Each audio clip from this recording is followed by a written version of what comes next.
Елбасының Нұрлы жол болашаққа баста жол атты жолдауына сәйкес өткен жылы ұлттық қор есебінен Сарысу ауданы Дегерес елді мекенінде балабақша салу үшін қомақты қаржы бөлінген. Сол жылдың 19 шілдесінде басталған құрылыс жұмыстары қарқынды жүрді. Оның бір дәлелі белгіленген уақытында аяқталған нысан болып тұр дейді тапсырыс беруші.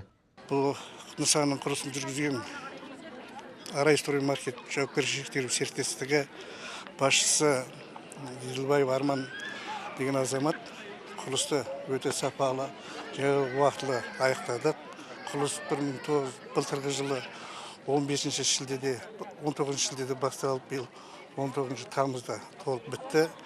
280 балаға арналған балабақша Дегерес елді мекенінде Сәкен Сейфуллин мектебіне қарсы бетте орналасқан. Құрылысына 166 миллион 666 мың теңге бөлінген. Бұған дейін ауданда 9 балабақша мен 13 шағын орталық болған. Енді тағы бір балабақшаның ашылуы талай есікті қағып жылдап кезекте тұрған тұрғындардың көңілін көтеріп тастады.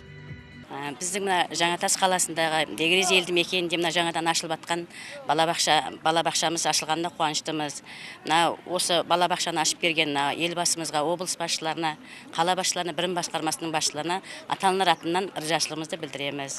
Немерелеріміз енді бұрында қалада микрорайондағы балабақшаға барып неғаған. Кейіннен осы өзіміздің елді мекенде, Дегерес елді мекенінде ашылып неғып жатқанда бірнеше жылдан бері күтудеміз тұғым. Әйтеуір ашылғанына қуаныштымыз. Енді осы балабақша күнегін көркейіп, тек балалар саны көбейіп, жабылқамай бір жақсы нәрсе болып, соны риза болатын едік. Рахмет. Білім бөлімінің мамандары бақшаның ашылуы кезекте тұрған балалар санының үлесін азайтқаннан бөлек, өңіріміздегі жұмыссыздық мәселесінде біршама шешіп қалатын болды деп отыр. Бұл балабақша 280 орындыққа арналған. Бізде аудан бойынша 9 балабақшамыз бар. Бүгін міне 10 балабақша іске қосылғалы тұр.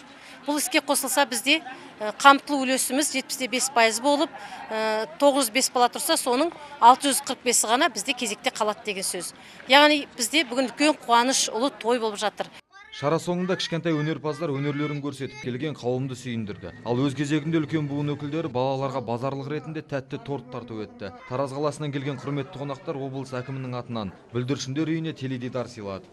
Нұрболат Жолдасбек, Әділ Самаликов, Jet News, Сарысу ауданынан.